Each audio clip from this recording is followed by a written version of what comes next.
Мұхтар Шаханов. Біз қазақтың екі ақыны біргеміз. Олжас Сүлейменовке.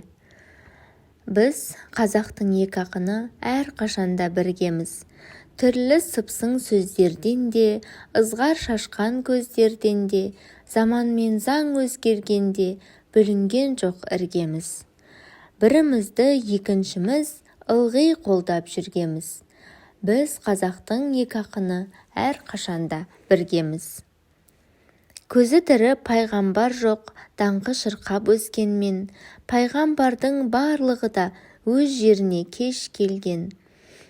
Бұлт құрсамай тұрар кезі өте сирек айдың да, ал сен туған мекеніңе терең тамыр жайдың да, айналдың зор айбынға, міне содан өрбіп жатыр бақытың да, қайғың да. Алғаш рет сен қозғалдың ұлт намысы дегенде, халқымыздың ұлы рухын алып ұштың көп елге, баба түркі сөз төркінін іждағатпен қопардың, семейдің зор қасіретін әйгіледің әлемге, сөйтіп абай шәкәрімнің әруағынан баталдың.